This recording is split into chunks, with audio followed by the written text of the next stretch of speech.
राजनीति का शिकार हो रहे हैं। और फिर उम्मीद बचती कहां है अगर हमारी बेसिक शिक्षा समाप्त हो जाए। जिस तरह के अपॉइंटमेंट हो रहे हैं उस पर प्रश्न लग रहे हों तो फिर उम्मीद बचती कहां है। समस्या का मूल भाजपा और उनके संगी साथियों का उस दखियानुसूरी रूढ़िवादी सामंती वर्चस्ववादी सोच में कई परतों के नीचे छिपा है, जिसके लिए शिक्षा, शिक्षक, शिक्षार्थी व शैक्षिक व्यवस्था धर्म संस्कृति के नाम पर अपनी राजनीतिक सत्ता बचाने के लिए गहरी साजिश, षड्यंत्र और गुप्त चाल का हिस्सा बन गई है। अगर हमारी शिक्षा व्यवस्था ही राजनीतिक और गुप्त चाल की व्यवस्था बन जाएगी, चाल चली जाएंगी, तो सोचिए हमारे सामने कितना संकट और सवाल खड़ा होता है। जो कभी लड़कियों की शिक्षा को हतोत्साहित करने के रूप में बाहर आती है, कभी शिक्षकों से चारा इकट्ठा कराने के काम में लगाकर उनका मनोबल गिराते हैं। खबरें यहां तक मिलती हैं कि अगर बच्चे कम हैं स्कूल में तो उन शिक्षकों को किस किस काम में लगाया जाता है। आपने कई बार देखा है कि शिक्षकों को चारा इकट्ठा करने में भी इन्होंने ड्यूटी लगा दी थी।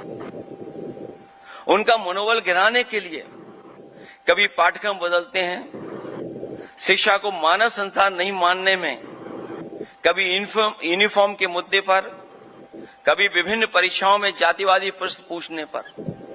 ऐसे कैसे संभव है कि जब परीक्षाओं को लेकर के बड़ी बड़ी कमेटियां बनती हैं तो क्या वजह है कि जातिवादी प्रश्न पूछे जाते हैं।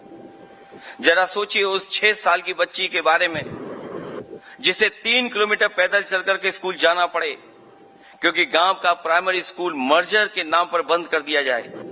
रास्ते में डर, स्कूल पहुंचे तो शौचालय नहीं। आंगनबाड़ी में मायूसी पसरी है क्योंकि बजट नहीं है, देश के बच्चों के लिए पैसे नहीं हैं, पर विज्ञापन के लिए खजाना खुला है।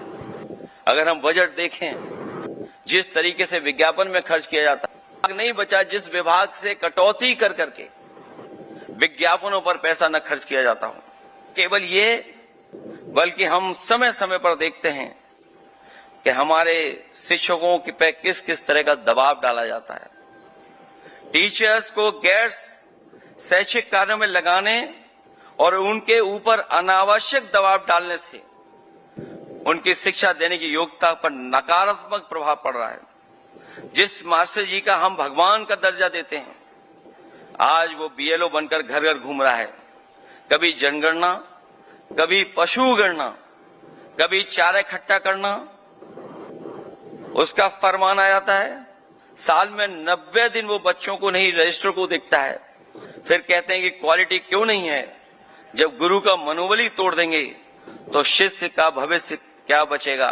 जरा सी देर वेतन कटने पर डर डीआईओसी के दफ्तर में ट्रांसफर की बोली लगती है और जो ट्रांसफर को लेकर के चीजें सामने आती हैं, बहुत ही चिंताजनक है कि किस तरीके का हमारे शिक्षकों को समय समय पर डीआईओसी या अधिकारियों के माध्यम से क्या क्या फेस करना पड़ता है।